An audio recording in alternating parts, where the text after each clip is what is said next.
It is an incredible honour to be here, and it's very humbling. I've always been one of those TED junkies Andrew was talking about, and what I particularly love about TED, above and beyond innovation and above and beyond the new ideas, it's the challenge posed. The challenge posed from the speaker to you to not just listen today, but for you to take and use what you're given today. And that's what I hope to do for you, is to pose you a challenge, and this is the same challenge that I've faced for this year and has taken me on this journey that I'm going to share with you. And this journey starts in about late 2007. And at this point, myself and my family are based in Hong Kong.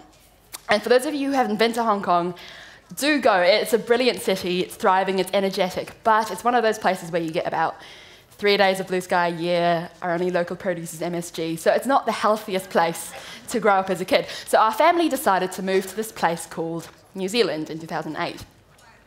So at this age, I thought Lord of the Rings was shot in Scotland. When I showed the map of New Zealand to my mates, they'd look at the two islands and they'd say, hold on, so which one's Old Zealand and which one's New Zealand? The rugby attraction was completely lost in me as well, because I was always that kid, when it was time for PE class, I'd get creative about a doctor's appointment or something. So I basically had no particular reason to be attracted to the country as I got off the plane. The first thing I noticed, I'm not sure if you've noticed, but there's an awful amount of air in your ear. And there's nothing else but air in the air. And I could actually breathe for the first few days I was on the ground. I felt like I was chewing mints. It was great. And so started off being able to breathe, which is a good start, and it only went uphill from there. So a couple of weeks, a couple of months down the line, myself and my family really started to settle in, find our feet, and become comfortable enough to become curious about the country that we come to call our home. And so we started reading the newspapers, watching the news, talking to people. And at this point in the story, I'm not entirely sure what happened, and I'm not entirely sure when it happened. And if you asked me to pinpoint something to blame or someone to blame, I couldn't do that for you either.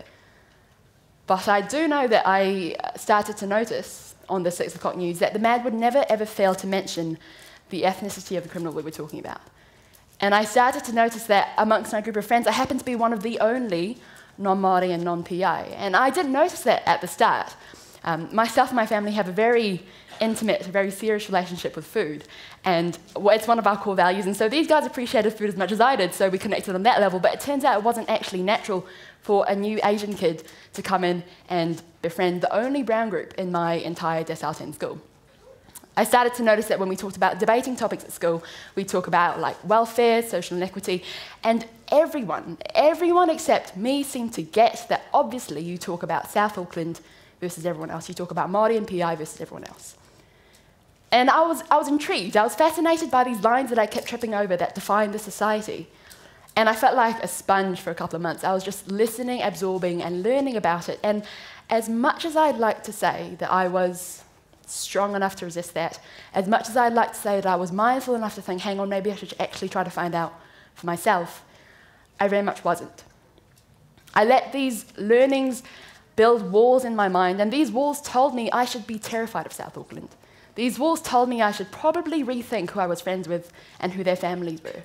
These walls told me that I should not walk in front of a brown man in the street because he'd probably steal my purse. These walls told me that it's fine, Jade, this is all part and parcel of becoming a Kiwi. And so I let those walls build, and I let them stand strong for years to come. So we fast forward a couple of years to the end of my high school career. And I developed a very sincere and very incredibly overwhelming passion to contribute my skills and my energy and time towards social activism work. So I was always campaigning, always fundraising. I was known as the girl who never slept amongst my friends. And so I dove right into university last year with that same energy and that same passion to do something about these issues that we faced. And so now we come to an organisation called NCEA Campus. Now, NCEA Campus is a not-for-profit organisation, and I was part of starting that up in 2012, and we were born out of the fact that we looked at the education sector and we said, hang on, that's not right.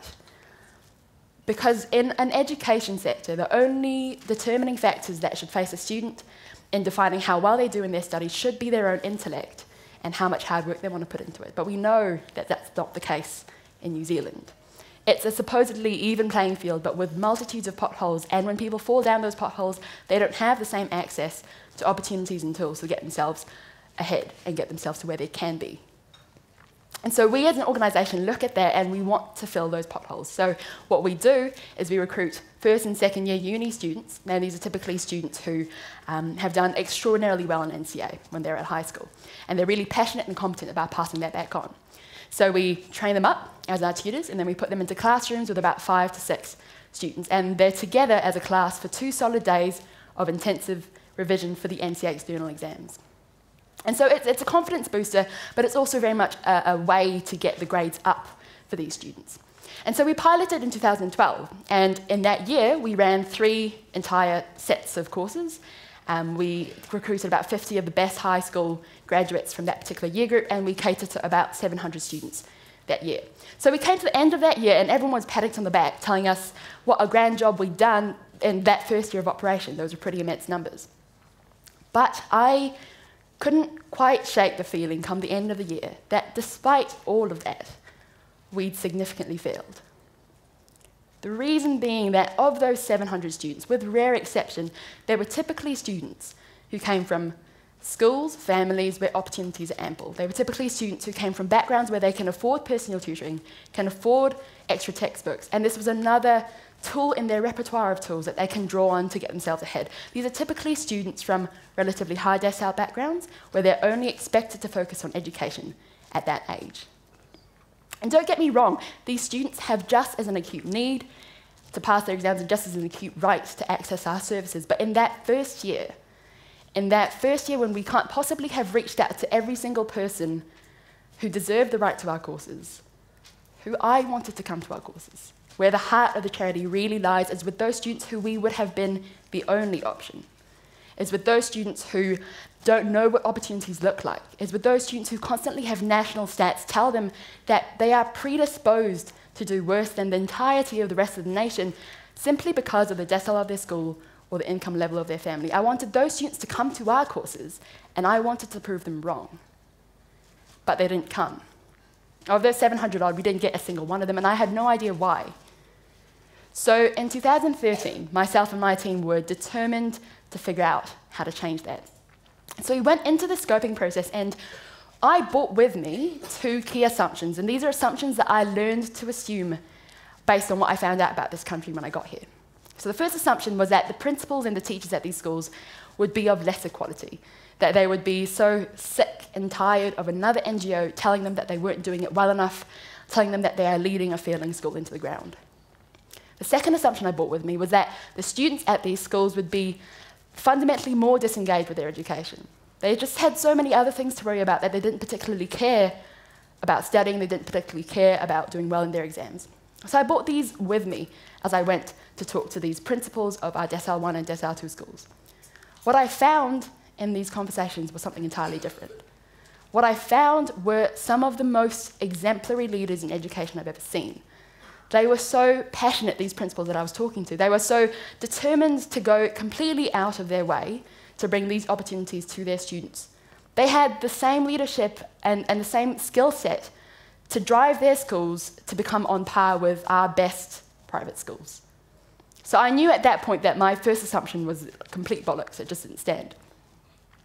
So we ran a couple of pilot courses with these schools and with students from these schools, and I sent some of my tutors to teach them. And I caught up with them after they taught the 2-day course, and they said to me, "Jade, these are the best students I've ever had.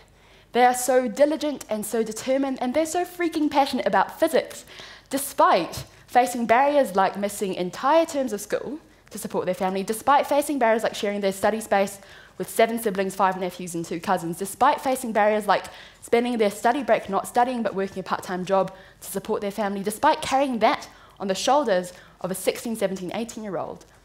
These students are so dedicated to doing well and they have so much potential to do well. I just wish I had more time with them, Jade," they said to me. And I believed them. And so at this point, all my assumptions that I brought in with me were completely shattered. But there was still that annoying correlation between low decile and low grades that I didn't know how to explain. So fast forward a couple of months, and that period of time was a very, very steep learning curve for myself and my team. There are definitely factors contributing to the fact that students from low decile schools do worse in their national exams, but it's not what you'd think they are, or that it's not what I thought they were. I mean, for one, the decile system in itself is flawed. It's supposed to be a system that reflects the income level of that society, of that region, but we take that number and we infer something about the quality of the school instead. So that means that these schools start off not only in a limited resource environment, but also battling the heavier burden of carrying that social stereotype. Teaching quality is another big issue that we have as a country, because no matter how many NGOs work in the sector, no matter how much NCEA Campus does, we're never ever going to exceed those spearheading this system. And the quality of the education system depends on our teachers. And in this country, we've got an issue around the perception of teaching and an issue around the perception of those we expect to go into teaching as well. Geographical inequity is something that I didn't even consider. We always talk about financial barriers, but there are rural schools, schools that fall in between Auckland and Wellington that are completely under the radar of government, completely under the radar of NGOs, and as a result don't receive any support. And as a result, struggle to support their students as much, if not more, than our schools in South Auckland. And so taking all of these learnings into account, and many more that I don't have time to share with you today, we realised as an organisation that we needed to improve what we did, and we needed to figure out a better way to tackle this issue that we were passionate about. And so 2013 was another pilot year for NCEA Campus. And we've just finished our program, and frankly, I'm exhausted, but it's been a refreshing year because we don't focus on low decile, we don't focus on high decile, we don't focus on decile at all. We focus solely on optimizing accessibility to our courses. And when I say accessibility, I mean geographical accessibility, so that means we're going to spread ourselves from multiple campuses and deliver our services so that people can physically access our courses with ease.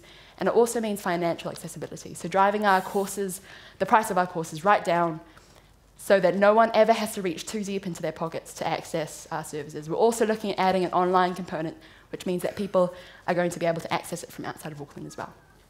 Another paradigm that we've added as well is the focus of the role of our tutors, because these tutors that we have, they are the brightest people I know, and they are such beautiful personalities, and they have so much potential. And they study things like engineering, law, and medicine, and none of them study teaching, but I wish you could see them in the classrooms because they are so good at what they do, and their students love them. And so hopefully by putting them into teaching positions at about 19 to 20 years of age, society, and they will start to see that teaching as a profession is possibly one of the most high-impact roles you can aspire to. It's one of the most intellectually challenging professions, and it's something that all our best graduates should be aspiring to as well. And so 2013 saw a lot of change for us as an organisation, and it saw a lot of growth as well.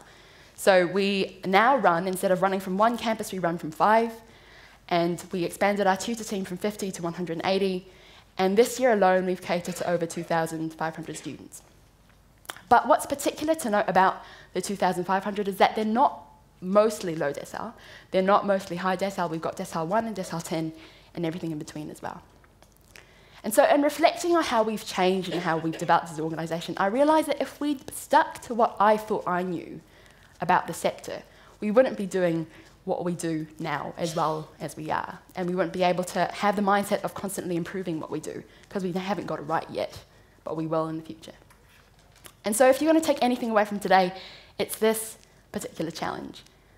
Challenge yourself to look at what walls you have in your mind, and challenge yourself to figure out what you assume about people, about society, about issues.